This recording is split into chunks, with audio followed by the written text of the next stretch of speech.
आज से लगभग 2500 साल पहले देश में चारों ओर हिंसा और अशांति का तांडव था। संपूर्ण भारतवर्ष ऐसे भीषण दौर से गुजर रहा था कि शांति की एक किरण भी नहीं दिखाई पड़ रही थी। तभी भारतवर्ष की धरा पर ऐसी विषम परिस्थितियों में एक महान विभूति का आगमन हुआ, जिनका नाम था गौतम बुद्ध। गौतम बुद्ध के पिता का नाम शुद्धोदन था। वे कपिलवस्तु के राजा थे। बात उस समय की है जब गौतम बुद्ध का जन्म भी नहीं हुआ था। राजा शुद्धोदन के कोई संतान न थी। इसी कारण संतान प्राप्ति की चाह में वे सदैव विचारमग्न रहते थे। संतान प्राप्ति की चाह में ही उन्होंने 2 विवाह किए थे। राजा शुद्धोदन की बड़ी रानी का नाम महामाया और छोटी रानी का नाम प्रजापति था। धीरे धीरे समय व्यतीत हो रहा था।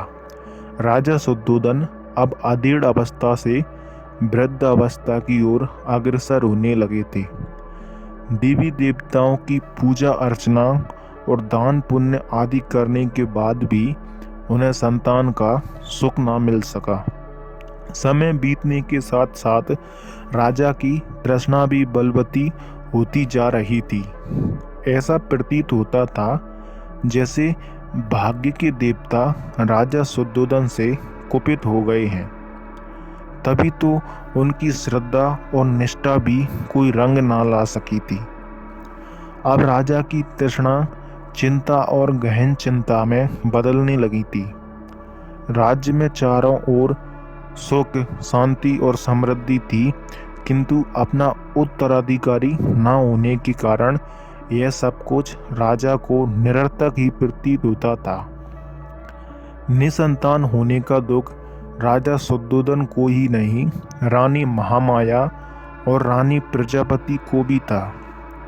इस चिंता को दूर करने का उपाय किसी के हाथ में ना था, अतः वे सभी मौन थे। एक समय की बात है कि रानी महामाया रात्रि काल में अपने इष्ट देव का स्मरण करके सैया पर लेट गई। लेटते ही उनकी आंख लग गई और उनकी आंखों के सामने भिन्न भिन्न प्रकार के सुखद स्वप्न चित्र तैरने लगे। स्वप्नों का तांता रात भर लगा रहा। स्वप्न आते रहे, सुखद अनुभूति देकर विस्मृत होते रहे। रात्रि का अंतिम पहर चल रहा था। रानी महामाया ने स्वप्न में देखा कि 4 यक्ष, जिनके मुखमंडल तेज से प्रदीप्त थे, उनके निकट आए। यक्षों ने रानी को प्रणाम किया और पुष्प के समान बड़ी कोमलता से उन्हें उठाकर एक ओर उड़ चले। जिस वायुमंडल से होकर यक्ष रानी को लेकर उड़ रहे थे, उसमें बड़ी मनमोहक सुगंध व्याप्त थी। इस भीनी भीनी सुगंध ने रानी के अंतर्मन को प्रफुल्लित कर दिया था। यक्षों ने रानी महामाया को ले जाकर एक सर्वोन्नत पर्वत के शिखर पर बैठा दिया। वहाँ एक बहुत सुंदर आसन बना हुआ था। इस आसन पर विराजमान होकर रानी को बड़ा आत्मिक सुख मिला। रानी महामाया का तन मन प्रसन्नता से झूम रहा था। इसी बीच स्वर्गलोक में निवास करने वाली सुंदरता की प्रतिमूर्ति अप्सराएं वहां एकजुट होकर प्रकट हुईं। अप्सराओं के करबद्ध हो शीश झुकाकर रानी को प्रणाम किया। एक अप्सरा रानी से बोली, देवी, आपके स्नान का समय हो गया है। कृपया करके स्नान के लिए प्रस्थान कीजिए। रानी कुछ न बोली, उठकर उनके साथ चल दी। अप्सराएं रानी को ले मंगल गीत गाती हुई एक सरोवर के पास पहुंची। सरोवर अत्यंत सुंदर था और उसमें श्वेत कमल पुष्प शोभायमान थे। अप्सराओं ने रानी को ले जाकर सरोवर के मध्य खड़ा कर दिया और मल मल कर स्नान कराने लगी। सरोवर का जल रानी के शरीर पर पड़ते ही उनकी काया कंचन जैसी हो गई। इस दिव्य जल के स्नान से रानी का शरीर भी अप्सराओं के समान ही सुंदर हो गया। रानी महामाया आश्चर्यचकित होकर अपने रूप सौंदर्य को निहार रही थी। दिव्य जल से स्नान करने के बाद उनकी काया अत्यंत कामनीय और सुंदर हो गई थी। रानी पर पड़ी हुई झुर्रियां भी पूरी तरह मिट चुकी थीं। उन्हें ऐसा लगा था मानो उनका यौवन दिव्य रूप राशि के साथ पुनः लौट आया हो। उनका मन मुदित था। स्नान के बाद अप्सराओं ने रानी को अत्यंत सुंदर और बहुमूल्य वस्त्र पहनाए। भिन्न भिन्न प्रकार के आभूषणों से उनका श्रृंगार किया। इसके बाद अप्सराएं रानी को एक श्वेत मरमरी महल में ले गईं। विभिन्न प्रकार से उनका स्वागत सत्कार किया गया। एक अप्सरा अपने हाथों में दिव्य सामग्री से भरा थाल लेकर प्रकट हुई। उस खाद्य सामग्री से स्वादिष्ट सुगंध उठ रही थी। उसने खाद्य सामग्री रानी के सामने प्रस्तुत की। जब रानी ने उसका स्वाद चखा तो तन मन आह्लादित हो उठा। दिव्य खाद्य सामग्री खिलाने के बाद अप्सराएं रानी महामाया को महल के एक दूसरे कक्ष में ले गईं। उस कक्ष में एक पुष्प सेज सजी हुई थी। अप्सराओं के आग्रह पर रानी पुष्प सज्जित सेज पर विश्राम करने लगी। उस सेज के सामने ही रानी को एक स्वर्ण शैल और उस पर मंडराता सुंदर हाथी अपने अत्यंत निकट प्रतीत हुआ।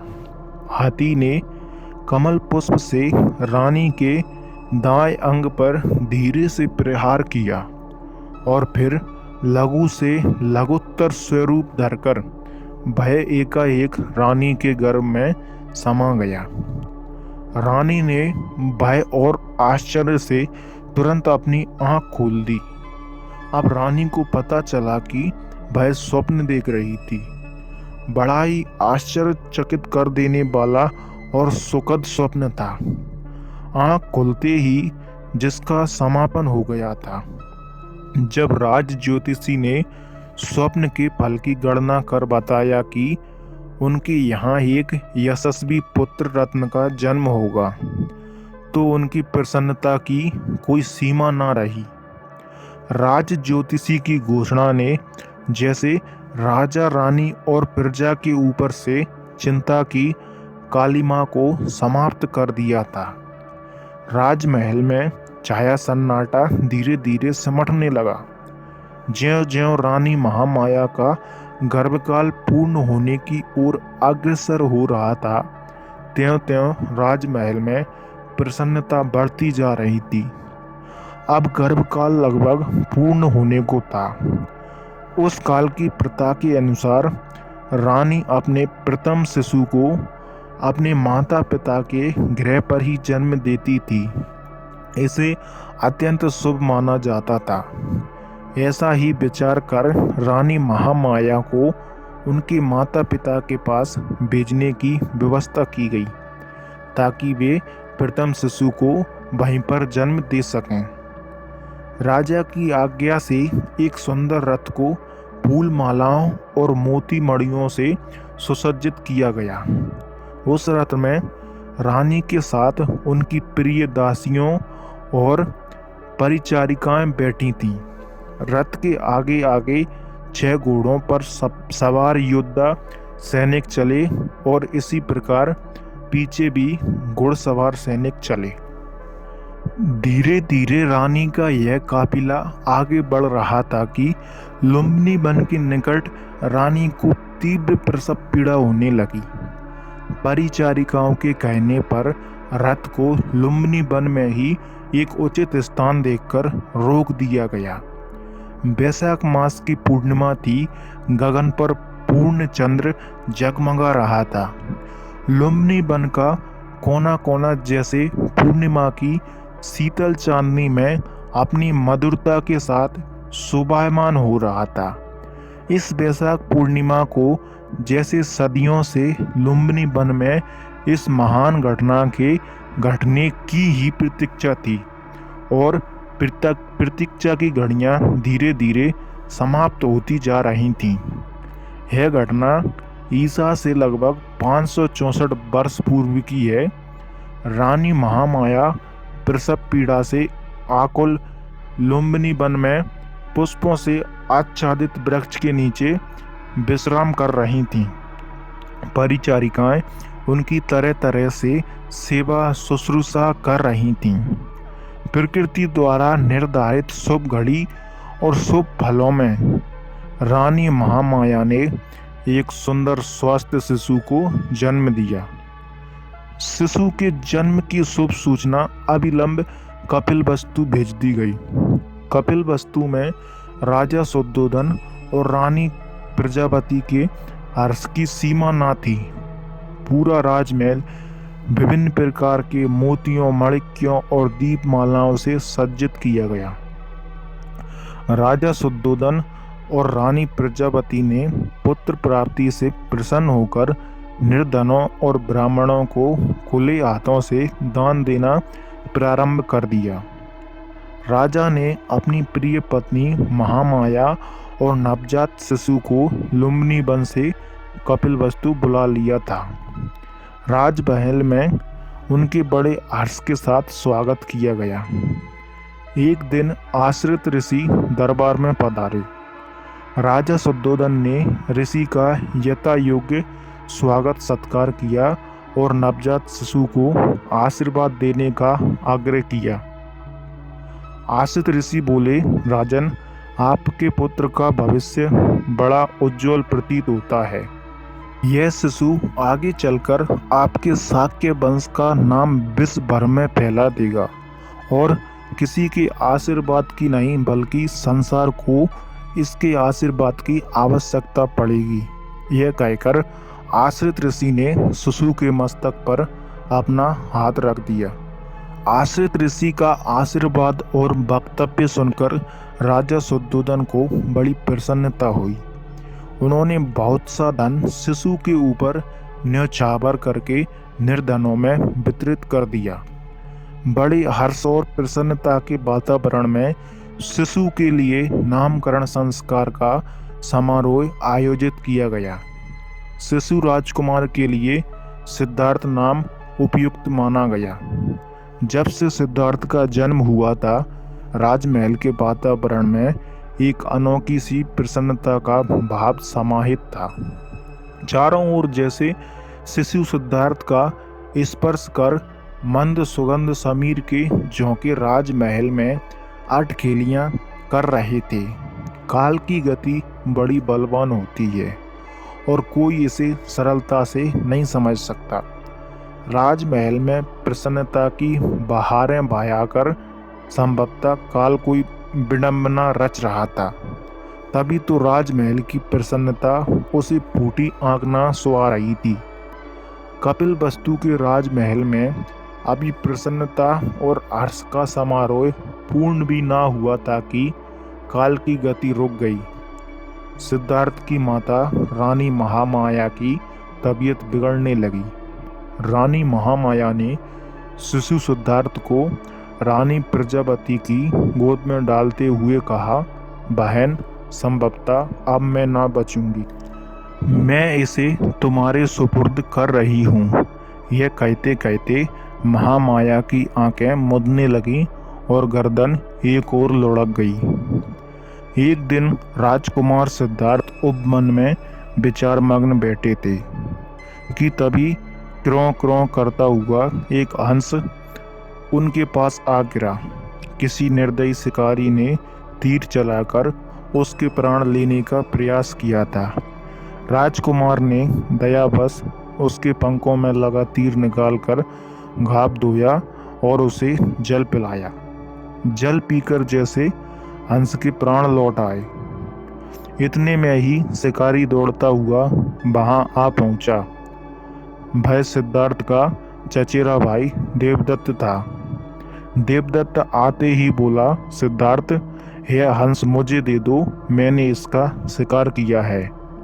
सिद्धार्थ विनम्रता से बोले, नहीं देवदत्त, मैं यह हंस तुम्हें नहीं दे सकता, तुम इसे मार डालोगे। देवदत्त बोला, मैं इसे मारूं या छोड़ दूं, यह मेरा शिकार है। इसी बात पर दोनों में वाद विवाद होने लगा, किंतु कोई भी सार्थक परिणाम न निकला। अतः विवाद राज दरबार में राजा शुद्धोधन के सामने पहुंचा। राजा ने गंभीरता पूर्वक दोनों की बातें सुनी। देवदत्त बोला, महाराज, मैंने हंस का शिकार किया है। मेरे तीर से घायल होकर हंस पृथ्वी पर गिर पड़ा था, अतः इस पर मेरा अधिकार है और यह मुझे ही मिलना चाहिए। अब राजा शुद्धोधन ने सिद्धार्थ का पक्ष सुना। सिद्धार्थ ने कहा, महाराज, यह हंस पृथ्वी पर मरणासन्न अवस्था में पड़ा हुआ था। यदि मैं इसके पंखों में से तीर निकालकर इसका उपचार ना करता तो संभवतः यह तभी प्राण त्याग देता। मैंने इसकी प्राण रक्षा की है, अतः इस पर मेरा अधिकार है और यह मेरे पास ही रहना चाहिए। राजा ने इस विवाद पर दरबारियों के विचार भी सुने। अंततः राजा ने निर्णय दिया, देवदत्त, तुमने हंस के प्राण हरण की चेष्टा की है, जबकि सिद्धार्थ ने प्राण रक्षा की। प्राण हरण की अपेक्षा प्राण रक्षा करने वाले का हंस पर अधिकार है, अतः यह हंस सिद्धार्थ का है। दरबारियों ने मुक्त कंठ से राजा के निर्णय की सराहना की, जबकि अपने विपरीत निर्णय सुनकर देवदत्त सिद्धार्थ के प्रति क्रोध और ईर्ष्या से सुलग उठा। राजा शुद्धोधन राजकुमार के लिए वैभव विलास के जितने साधन जुटा रहे थे, उतने ही भी उनसे विमुख होते जा रहे थे। एक दिन सिद्धार्थ का बाल सखा बसंतक सिद्धार्थ से बोला, राजकुमार, आपके माता पिता आपसे कितने प्रेम और स्नेह करते हैं। उन्होंने आपके लिए संसार में लगभग सभी सुख उपलब्ध करा दिए हैं। सिद्धार्थ बोला, बसंतक, संसार के सभी माता पिता अपनी संतान से प्रेम और स्नेह करते हैं। जिनके माता पिता की जितनी सामर्थ्य होती है, वे अपनी संतान को सुख सुविधाएं उपलब्ध करा देते हैं। किंतु यहाँ पर एक गंभीर प्रश्न उठता है, संसार में सभी लोग एक समान क्यों नहीं हैं? किसी के पास धन की मात्रा इतनी अधिक है कि भाई इसे कहाँ खर्च करे समझ नहीं पाता, जबकि दूसरी ओर किसी के पास इतना भी धन नहीं है कि 2 रोटी जुटा सके। संसार में यह अन्याय क्यों है बसंतक? बसंतक बोला, राजकुमार, यह तो विधाता की लीला है। यह कहकर बसंतक तो मौन हो गया, किंतु राजकुमार सिद्धार्थ गहरे सोच में पड़ गए। राजकुमार सिद्धार्थ संसार के सभी वैभव विलास के प्रति विरक्ति का भाव रखते थे। यह देखकर राजा शुद्धोधन चिंतित हो उठे थे। उन्हें आश्रित ऋषि और राज ज्योतिषी की भविष्यवाणी याद आने लगी। राजा शुद्धोधन को लगा कि राजकुमार सिद्धार्थ में सम्राट की अपेक्षा संत के गुण अधिक हैं। कहीं वह राज्य का त्याग कर संन्यास ही ग्रहण न कर ले। यह सोचकर राजा चिंतित हो उठे। अब राजा ने ऐसा कोई उपाय करने का निश्चय किया जिससे सिद्धार्थ पूरी तरह सांसारिक हो सके। अतः इस विषय में उन्होंने रानी प्रजापति से भी गहन विचार विमर्श किया।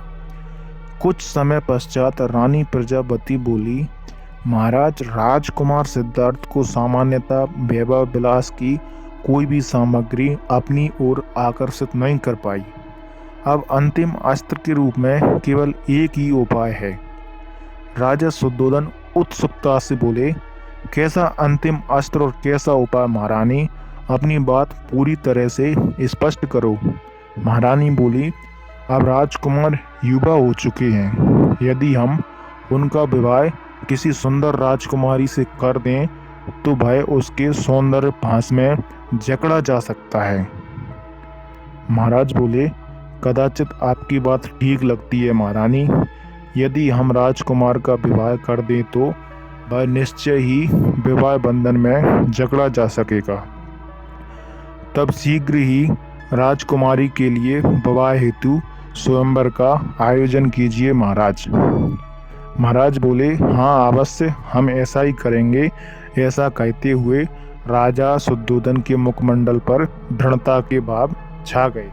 कुछ समय पश्चात ही राजा शुद्धोधन ने अपने निश्चय को कार्य रूप में परिणत कर दिया। अपने राज्य के सभी निकटवर्ती राजाओं को उन्होंने अपनी राजकुमारियों के साथ राजकुमार सिद्धार्थ के स्वयंवर में आने के लिए आमंत्रित किया। राजकुमार सिद्धार्थ अत्यंत सुंदर, उदार और प्रतिभाशाली थे। प्रत्येक राजा अपनी पुत्री का विवाह उनके साथ करने के लिए उत्सुक था। स्वयंवर की तिथि और वार निश्चित कर दिए गए थे। निर्धारित समय पर विभिन्न राज्यों के राजा अपनी पुत्रियों के साथ स्वयंवर में आ विराजे। स्वयंवर मंडप में सभी अभ्यागतों के बैठने और विश्राम की समुचित व्यवस्था की गई थी। मंडप को रंग बिरंगे पुष्पमालाओं से सुसज्जित किया गया था। एक ओर ऊंचे मंच पर राजकुमार सिद्धार्थ बैठे हुए थे। उनके निकट ही रत्नों और मोती मणिक्यों से भरा एक थाल रखा गया था। राजा शुद्धोधन और राज्य के उच्च अधिकारी गण भी मंच पर एक ओर विराजमान थे। राजा की आज्ञा से स्वयंवर की कार्यवाही आरंभ हुई। विभिन्न राज्यों की राजकुमारियां क्रमशः राजकुमार सिद्धार्थ के आसन के निकट पहुंचती और उन्हें अभिवादन करती, किंतु राजकुमार किसी की ओर दृष्टि उठाकर नहीं देख रहे थे। राजकुमार सिद्धार्थ अपने निकट रखे थाल में से मुट्ठी भर मोती माणिक्य उठाते और चुपचाप आने वाली राजकुमारियों को भेंट स्वरूप दे देते। राजकुमारी उदास मुंह लिए लौट जाती। बहुत देर से यही क्रम चलता रहा, यहाँ तक कि थाल के सभी मोती माणिक्य इसी प्रकार राजकुमारियों में वितरित हो गए। अब केवल थाल ही शेष बचा था। अंततः एक राजकुमारी सिद्धार्थ के पास आई। उसकी आंखें चंचल हिरनी के समान थीं।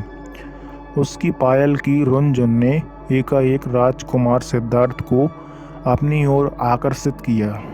राजकुमार ने उसकी ओर देखा तो राजकुमारी का मुख लाज की लालिमा से लाल हो गया। इस राजकुमारी का नाम यशोधरा था। यशोधरा अभिवादन करके लौटने लगी तो राजकुमार सिद्धार्थ ने थाल में मोती निकालने के लिए हाथ डाला, किंतु थाल खाली देखकर वह सन्न रह गया। राजकुमार सिद्धार्थ यशोधरा के सौंदर्य को सप्रेम निहार रहे थे, किंतु जब उन्हें मोती माणिक्य से भरा थाल रिक्त मिला तो बहुत संकोच हुआ। वे अपने मंच से उठ खड़े हुए और बिना कुछ सोचे विचारे ही यशोधरा के सामने जा खड़े हुए। तभी सिद्धार्थ ने अपने गले में पड़े हुए बहुमूल्य मुक्ताहार को उतारा और निसंकोच भाव से यशोधरा के गले में डाल दिया। तभी स्वयंवर स्थल पर मंगल वाद्य बजने लगे और महाराज शुद्धोधन एवं राजकुमार सिद्धार्थ की जय जयकार गूंजने लगी। राजा शुद्धोधन ने आसन से खड़े होकर उपस्थित सभी गणमान्य जनों का आभार व्यक्त किया और राजकुमार सिद्धार्थ का राजकुमारी यशोधरा से विवाह करने की घोषणा कर दी। राजकुमारी यशोधरा के पिता ने भी उपस्थित जनों का धन्यवाद करते हुए राजा शुद्धोधन की घोषणा का अनुमोदन किया। इस विवाह घोषणा को सुनकर उपस्थित जनों को बड़ा हर्ष हुआ, किंतु वहाँ पर कम से कम एक व्यक्ति भी ऐसा था जो इस घोषणा से विक्षुब्ध था। उसका नाम था देवदत्त। देवदत्त के मुख पर गहरे विषाद और क्षोभ के भाव थे। वह शीघ्रता से चलकर यशोधरा के पिता के पास पहुंचा और उनसे बोला, राजन, आपने तो यह प्रतिज्ञा की थी कि जो भी वीर पुरुष अस्त्र शस्त्र के संचालन में प्रतियोगिता का मुख्य विजेता रहेगा, उसी के हाथ राजकुमारी यशोधरा का विवाह होगा। देवदत्त की बात सुनकर यशोधरा के पिता निरुत्तर हो गए। वास्तव में वे अपनी यह प्रतिज्ञा विस्मृत कर बैठे थे। अब उन्होंने तुरंत राजा शुद्धोधन से बात की और अस्त्र शस्त्र की प्रतियोगिता आयोजित करने का अनुरोध किया। राजा शुद्धोधन ने अनुरोध स्वीकार कर लिया। सभी जनों का विचार था कि राजकुमार सिद्धार्थ कोमल हृदय का और अहिंसा में विश्वास करने वाला राजकुमार है। वह इस प्रतियोगिता में सहज ही पराजित हो जाएगा। परंतु हुआ इसके विपरीत। राजकुमार सिद्धार्थ ने अपने सभी प्रतिद्वंदियों को पराजित करके प्रथम विजेता का पद प्राप्त किया। राजकुमार सिद्धार्थ से पराजित होकर देवदत्त लज्जा से सिर झुकाकर वहां से चला गया। अपने राजकुमार की जीत पर राजा शुद्धोधन, रानी प्रजापति और सभी प्रजाजनों को आश्चर्य मिश्रित प्रसन्नता हुई। अब यशोधरा के पिता ने प्रसन्नता पूर्वक अपनी पुत्री का विवाह राजकुमार सिद्धार्थ के साथ कर दिया।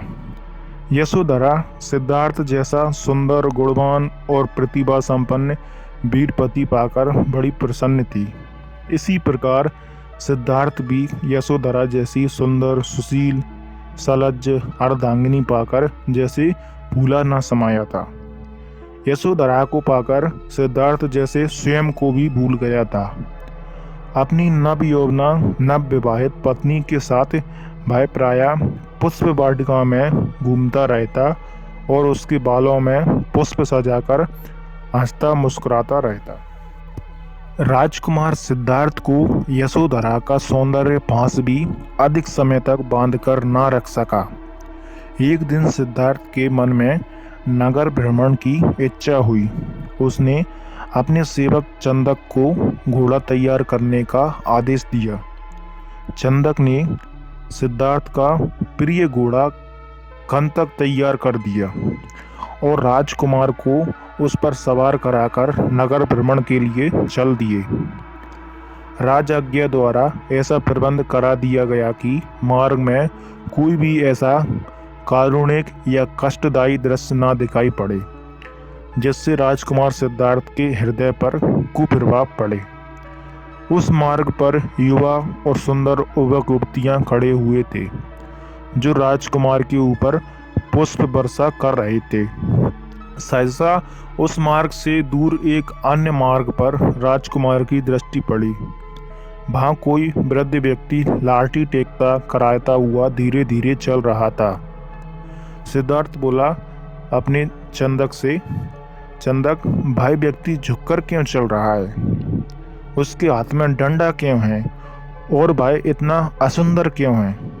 चंदक ने एक क्षण उस वृद्ध व्यक्ति की ओर देखकर धीरे से कहा, राजकुमार, भाई व्यक्ति वृद्ध हो चुका है। अधिक आयु हो जाने के कारण उसका शरीर निर्बल हो चुका है। इसी कारण वह लाठी का सहारा लेकर चलता है। आयु ने उसका चेहरा झुर्रियों से भर दिया है। इसी कारण वह असुंदर लगता है, अन्यथा वह भी कभी बहुत सुंदर रहा होगा। चंदक की बात सुनकर सिद्धार्थ बोला, क्या सभी लोग वृद्ध हो जाने पर इसी प्रकार के हो जाते हैं? चंदक बोला, हाँ राजकुमार, यही सत्य है। इस सत्य का परिचय पाकर राजकुमार सिद्धार्थ का अंतर्मन कांप उठा। उसे अपने भविष्य की इस असहाय दशा की कल्पना से ही गहरा आघात लगा। सिद्धार्थ ने नगर भ्रमण करना निरस्त कर राजमहल लौट चलने की इच्छा प्रकट की। महल में आकर जब चंदक ने राजा शुद्धोधन और रानी प्रजापति से मार्ग की घटना बताई तो उन्हें बड़ी चिंता हुई। उन्होंने राजकुमार के मनोरंजन के लिए नृत्य और गायन का आयोजन कराया और यशोधरा को राजकुमार का मन बहलाने के उपाय करने को कहा। फिर एक दिन पुनः राजकुमार सिद्धार्थ को नगर भ्रमण करने की इच्छा हुई। राजकुमार के आदेश पर चंदक ने रथ तैयार किया और सिद्धार्थ को लेकर नगर भ्रमण करने को चल पड़ा। बहुत सावधानी के बाद भी मार्ग में एक करुणाजनक दृश्य दिखाई पड़ ही गया। वह व्यक्ति रोग की अधिकता के कारण निर्बल हो गया था। वह कांपता कराहता एक ओर चल रहा था। उसे कांपते कराहते देख सिद्धार्थ ने पूछा, इस व्यक्ति को क्या कष्ट है? यह कांप क्यों रहा है?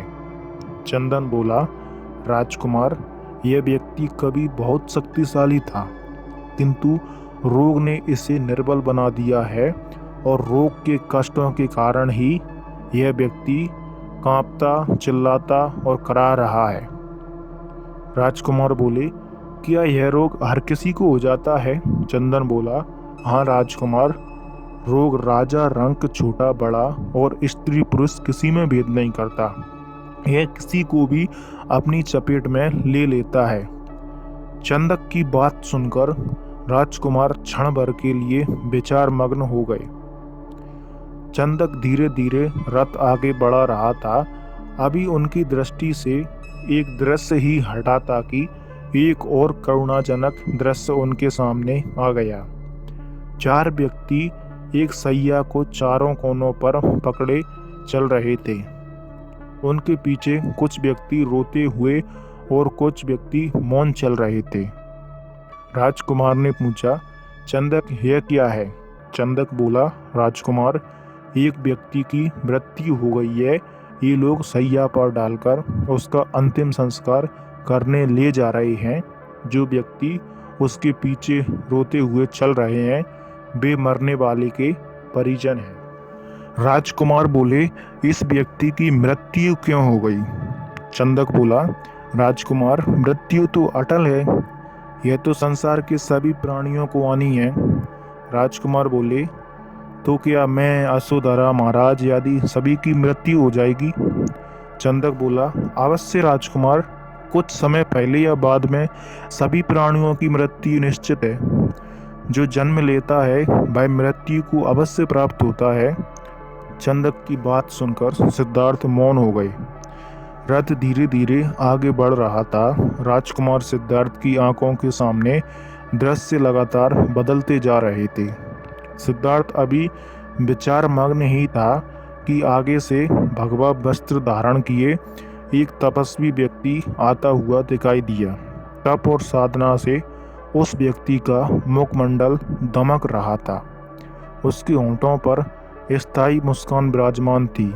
सिद्धार्थ ने उसे देखकर पूछा, चंदक, यह प्रसन्न चित्त और तेजस्वी पुरुष कौन है? चंदक बोला, राजकुमार, यह तपस्वी सन्यासी है। यह संसार के राग द्वेष से मुक्त है। संसार में कुछ भी होता रहे, यह सदैव निर्लिप्त रहता है। इसी के कारण यह सदैव प्रसन्न रहता है। अब राजकुमार सिद्धार्थ ने मन ही मन विचार किया कि इस संसार के भोग विलास में कुछ नहीं रखा। अब मैं भी इस संसार में निर्लिप्त होकर सन्यासी ही बनूंगा। यह विचार कर उसे कुछ संतुष्टि मिली। राजकुमार सिद्धार्थ ने मन ही मन ठान लिया था कि अब उन्हें भी संसार का मोह त्याग कर सन्यासी हो जाना है। सांसारिक सुख, ऐश्वर्य और वैभव विलास में जीवन को व्यर्थ नष्ट करना उचित नहीं है। संसार के रिश्ते, नातों और वैभव प्रदर्शन से उन्हें गहन विरक्ति होने लगी थी। इसी विरक्ति ने उनके अंतर से संसार की प्रत्येक जड़ चेतन वस्तु व्यक्ति से मोह को निकालकर बाहर किया। जब सिद्धार्थ नगर भ्रमण से महल में लौटा तो उसे शुभ समाचार मिला कि यशोधरा ने एक सुंदर पुत्र को जन्म दिया है। इसी उपलक्ष्य में सारे महल में मंगल गीत गाए जा रहे थे और महल को ही नहीं, राज्य भर को तरह तरह से सजाया जा रहा था। महाराज शुद्धोधन और महारानी प्रजापति की प्रसन्नता की कोई सीमा ना थी। किंतु इस शुभ समाचार को सुनकर भी राजकुमार सिद्धार्थ ने कोई प्रतिक्रिया व्यक्त न की। ऐसा लगता था कि उनके मन में निर्लिप्तता की भावना अपनी जड़ें जमा चुकी थी। सांसारिकता से उनका पूर्णतया मोह भंग हो गया था। राजमहल में तरह तरह के उत्सव और नृत्य गान के आयोजन हो रहे थे, किंतु किसी भी आयोजन में सिद्धार्थ का मन न लगा। सिद्धार्थ को पुत्र होने की ना तो प्रसन्नता हुई और ना ही शोक हुआ। जब शिशु का नामकरण किया गया तो वे मौन ही रहे, निर्लिप्त ही रहे। शिशु का नाम राहुल रखा गया। राहुल अभी अत्यंत छोटा ही था कि सिद्धार्थ ने गृह त्याग कर सत्य की खोज में निकलने का निर्णय लिया। यह आषाढ़ की पूर्णिमा थी। चांद पृथ्वी पर अपनी शीतल छटा बिखेर रहा था। सिद्धार्थ ने अंतिम बार राहुल और यशोधरा की ओर देखा और राजमहल छोड़कर बाहर निकल आए। सिद्धार्थ ने अपने सेवक चंदक को निद्रा से जगाया और रथ तैयार करने को कहा। चंदक ने सोचा, संभवतः स्वामी इस समय भ्रमण करने की इच्छा रखते हैं। उसने तुरंत रथ तैयार किया। रथ में सवार होकर सिद्धार्थ ने चंदक को वन की ओर चलने को कहा। अनोमा नदी के निकट जंगल में जाकर सिद्धार्थ ने चंदक से रथ रोकने को कहा। रथ रुकते ही वे रथ से नीचे आ गए। सिद्धार्थ ने अपने सभी राजसी अलंकरण और वस्त्र उतारकर चंदक को सौंपे और उसे महल लौट जाने का आदेश दिया। सिद्धार्थ का आदेश सुनकर चंदक फूट फूट कर रोने लगा। चंदक शोकाकुल स्वर में बोला, राजकुमार, जब महाराज और महारानी आपके सन्यासी होने का समाचार सुनेंगे तो उनका तो हृदय ही फट जाएगा। वे इस दुख को कैसे सहन कर पाएंगे? राजकुमार बोले, चंदक, यह संपूर्ण संसार ही दुखों का मेला है। संसार में रहकर केवल दुख ही पाया जा सकता है। यदि सुख पाना है तो यह संसार छोड़ना होगा। मैं सुख दुख की इस श्रृंखला को समाप्त करने के लिए ही गृह त्याग कर रहा हूँ। और फिर सिद्धार्थ ने कटार से अपने रेशमी मुलायम केसों को काट डाला। चंदक को उन्होंने समझाते हुए कहा, चंदक, माता पिता को मेरा प्रणाम कहना और कहना कि संसार के दुखों कष्टों को समाप्त करके मुक्ति का मार्ग खोजने के लिए ही मैं गृह त्याग कर रहा हूँ। और इसके बाद सिद्धार्थ ने चंदक को महल लौट जाने का आदेश दिया। सिद्धार्थ के आदेश पर चंदक शोक निमग्न हो राजकुमार को प्रणाम करके राजमहल की ओर लौट चला। चंदक ने राजमहल में लौटकर राजकुमार सिद्धार्थ के गृह त्याग की सूचना दी तो महाराज शुद्धोधन और महारानी प्रजापति का दुख से बुरा हाल हो गया। यशोधरा तो नीर बहाती हुई विलाप कर उठी। राजा शुद्धोधन के मुख से निकला, आज विद्वान पंडितों और ज्योतिषों की भविष्यवाणी सत्य हो गई। मेरा प्रिय पुत्र गृह त्याग कर लोक का कल्याण करने के लिए सन्यासी बनने को निकल पड़ा। उसे मेरे अनेकों प्रयास भी न रोक पाए। यशोधरा ने अपने पति के राजसी अलंकरणों के त्याग की बात सुनकर अपने शरीर से सभी अलंकरण त्याग दिए, केवल सुहाग चिन्हों को ही शरीर पर धारण किया। यहाँ तक कि पृथ्वी पर सोना और पत्तल पर खाना उसने अपना नियम बना लिया। राजकुमार सिद्धार्थ के गृह त्याग से राजमहल में शोक का सन्नाटा छा गया। राजमहल का वाद्य संगीत और पायल की रुनझुन भी न जाने कहाँ खो गई। राजकुमार भ्रमण करते हुए मगध की राजधानी राजगृह के निकट पहुंचे। राजगृह के निकट पहाड़ की अनेक कंदराएं थीं। सिद्धार्थ ने इन्हीं कंदराओं को अपना बसेरा बनाया। इन कंदराओं में एक मर्मज्ञ आचार्य आलाड़ साधनारत रहते थे। सिद्धार्थ ने आचार्य आलाड़ से ही साधना के गुण रहस्य प्राप्त किए और उनके निर्देश पर ही तपस्याचर्या में जुट गए। यहाँ पर उन्होंने कठोरता पूर्वक नियम संयम का पालन करते हुए तपस्याचर्या आरंभ कर दी। वे साधना में इतना रत हो जाते थे कि उन्हें अपने तन मन की भी कोई सुध बुध ना रहती थी। इस कठोर साधना से उनका बलिष्ठ शरीर धीरे धीरे निर्बल होने लगा, किंतु उन्होंने अपनी तपस्याचर्या जारी रखी। किंतु इतना कुछ होने पर भी उनके मन को तनिक भी शांति प्राप्त न हो सकी। इसके विपरीत यहाँ उन्हें और भी अधिक उद्विग्नता ने घेर लिया। उस समय मगध का सम्राट बिंबिसार था। जब सम्राट ने यह सुना कि कपिलवस्तु का राजकुमार राजपाट त्याग कर पहाड़ की कंदराओं में साधना कर रहा है, तो उन्हें बड़ी उत्सुकता हुई कि उनके दर्शन किए जाएं। एक दिन सम्राट बिंबिसार सिद्धार्थ के दर्शन करने वहां आ पहुंचा। सम्राट ने सिद्धार्थ को देखा कि राजकुमार का शरीर बड़ा कोमल और सुंदर है। उन्हें सिद्धार्थ पर दया आने लगी। सिद्धार्थ को सम्राट के आने का आभास मिला तो उन्होंने आंखें खोलकर उन्हें प्रणाम किया और वहां आने का कारण पूछा। सम्राट बोले, राजकुमार, इतने कोमल शरीर से इतनी कठोर साधना करना तो अपने ही शरीर पर अन्याय करना होगा। यदि राज्य सुख की आवश्यकता है तो मेरे साथ महल में चलो। राजकुमार बोले, सम्राट, यदि मैं राज्य सुख चाहता तो राजमहल का त्याग ही क्यों करता। मेरी इच्छा स्थायी सुख, स्थायी शांति प्राप्त करने की है। सम्राट बोले, ठीक है राजकुमार, जब तुम अपने उद्देश्य में सफलता प्राप्त कर लो तो एक बार मुझे दर्शन देने अवश्य आना। यह कहकर सम्राट वहां से चले गए। आचार्य आलाड़ के निकट रहकर कठोर तपस्याचर्या अपनाने पर भी सिद्धार्थ की उद्विग्नता घटने के बजाय बढ़ती चली गई, तो उन्होंने वह स्थान छोड़ दिया। वहां से चलकर वे उस समय के सुप्रसिद्ध ऋषि अलार कलाम के आश्रम में जा पहुंचे।